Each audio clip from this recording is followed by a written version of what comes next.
If you're looking for a way to AFK prayer and fire making, then vyres are for you. And in this video, I'm going to be showcasing how you can AFK vyres along with the XP rates and what kind of profits you can make within an hour. So if that's something that sounds interesting to you, make sure you stay tuned. Let's dive in.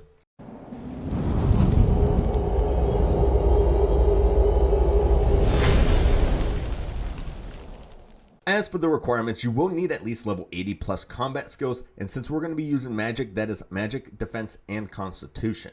97 plus herblore for your overload salves, but I will be using the elder overload salves in this video, but the overload salves do work for this method.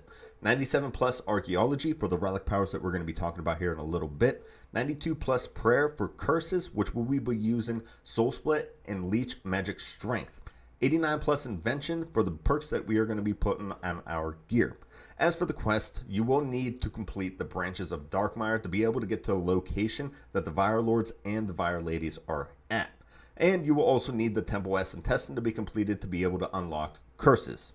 As for what I recommend having at least 114 plus invention so you can make potion reservoirs to make this super AFKable. After that, I have XP boosts on here, which is mainly going to be your torso instance sticks. And if you're a premier member, then your premier artifact for that additional 10% bonus. Following that, I have greater chain on here. You don't need it. It just helps with the damage over time with how many you take on through your hour. The next highly thing I recommend would be Elite Mortania achievements to be completed so you can get Mortania legs for your gear setup, since that does give you an additional boost to your prayer XP while killing vyres. As for the quest I highly recommend having completed for almost any kind of combat related in this game would be the World's Wake, so you can have Sunshine unlocked for your Revo bar.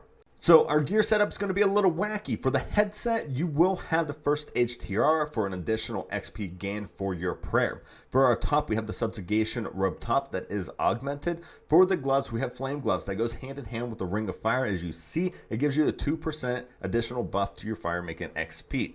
For the legs, we have the Mortania legs 4 for that additional prayer XP gain as well. For the boots, we have the Silverhawk boots for all of our favorite thing in the world, the agility XP.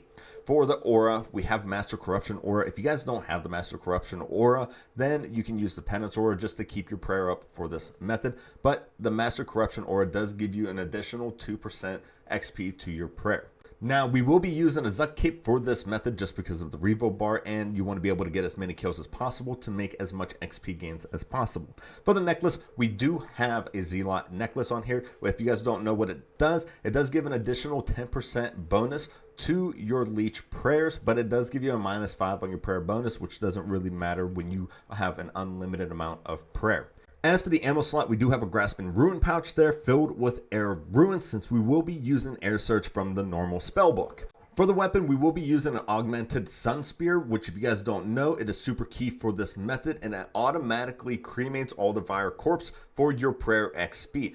Now, before you waste your time like I did, even though it is required for your trim completion escapes in the future, and burning all of your Vyre corpses so you can gain that additional damage with your Sun Spear, it does not work with the Vyre Lords and the Vyre Ladies on this method. It only works with the Vampire Juveniles, Vampire Juvenites, and the Vyrewatches. None of the method on this video will get an additional damage buff from this bonus.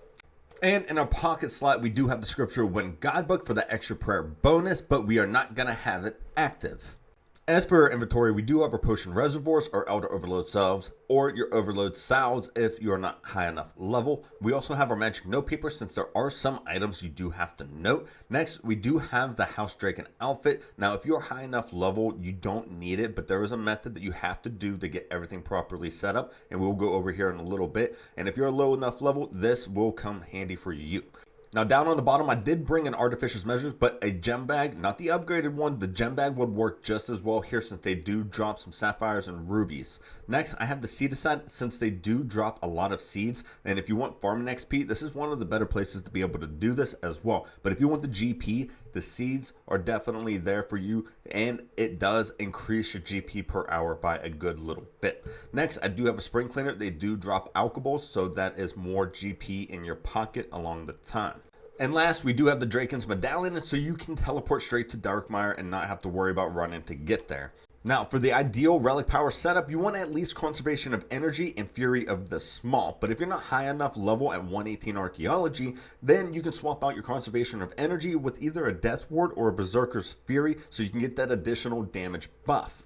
Now, perks are not a mandatory thing whatsoever with this method. Now, for the Garb of Subjugation, I had Scavenging 4 on there for the additional invention materials over time. Now, for the Sun Spear, I had Corrupting 4, Eruptive 4, and Ruthless 3, and that goes hand in hand with your Greater Chain. Now, you don't need any of these perks whatsoever, but Corrupting 4 does target more Vyres every time your Greater Chain is used, and Eruptive 4 and Ruthless 3, which does do a lot more damage when you do kill enemies, along with the Eruptive 4 being very useful when it gives you the additional ability damage. Again, perks are not a mandatory thing, so if you want them, be my guest. Now, once you're ready and you have everything set up, all you have to do is teleport to Darkmire using your Draken's Medallion. Now, once you're inside of this little room here, you're going to put on your House Draken outfit before you run out the door, so you don't have all of them being aggressive to you while you're running around getting this thing set up. Now, the reason why I said you have to set it up, because a lot of the level 98 Vire Lords and Ladies like to get stuck in certain areas, even down on the lower tier, as you were seeing me looking for just now. Like, for instance, you have these two stuck in between the trees, not moving around. You want them to be able to move around, so when the NPC Vires yell human, they'll be able to come and attack you. For instance, you'll see the two that are stuck right here at the metal door. Once they're stuck there, even when they start yelling human, they do not move to come and attack you. So what I like to do is just go around, find every level 98 and attack every single one of them. Now, you'll notice that this house on the left here, on the west side, I have the door open. Now, if the door's not open, that is one less spawn Vire for you to be able to attack within your hour. Now, you can always get lucky and they are already moving around the board, but if not, and once you finish off every single level 98 Vire that you see and you have them starting to move around again, then you're just going to come back to this tree, stand one tile north of it, and then you're going to move east 2 tiles to where you see me standing exactly. Now, this is where you can easily activate everything after you got everything set up, which would be your Master Corruption or your Potion Reservoir, your Elder Overload Salve, or your Overload Salve inside of your Potion Reservoir. Then you're going to activate Soul Split, and we are going to be using Leech, Magic, Strength as our other prayer.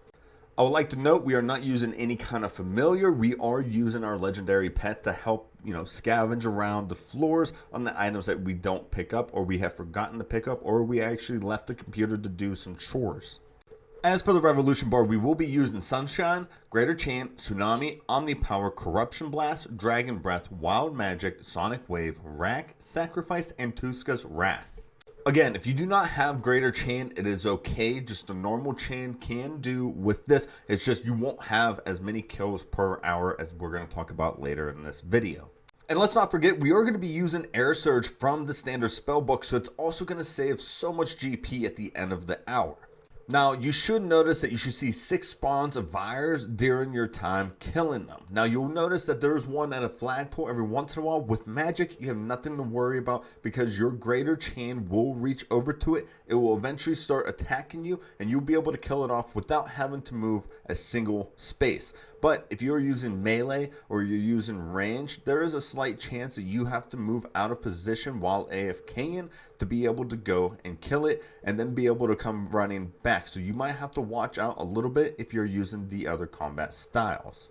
Now, the only thing you have to ever worry about is your potion reservoirs or your potions if you're not using potion reservoirs. Other than that, it's a pretty chill AFK method to make a decent amount of experience along with GP along the way. Now, doing this for an hour, you can expect about 1,000 kills per hour, which is pretty insane to think about, especially when you want to use perks like scavenging. Now, for the experience you can gain is pretty darn good. Now, for defense, you're looking at about 236,000, magic 236,000, constitution 156,000, farming 125,000, for your fire making 261,000, for your prayer 360,000 experience just to AFK Vyres. Now, if you're doing this on a Slayer task or you're using wildcards while doing this method, you can also expect around 350,000 experience per hour for Slayer.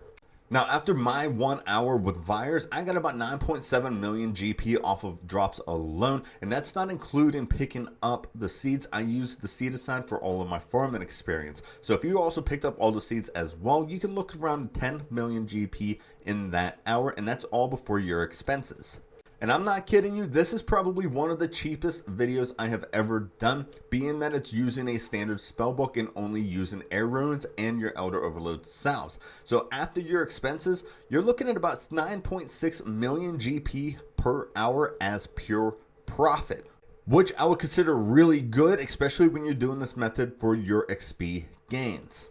But that does come an end to this video. If you guys found anything useful or interesting, make sure to hit that like button. If you guys are brand new to this channel and would like to see more AFK methods with this, especially when it comes to experience and GP gains, make sure to hit that sub button. Also hit that bell icon so you guys know when I upload next.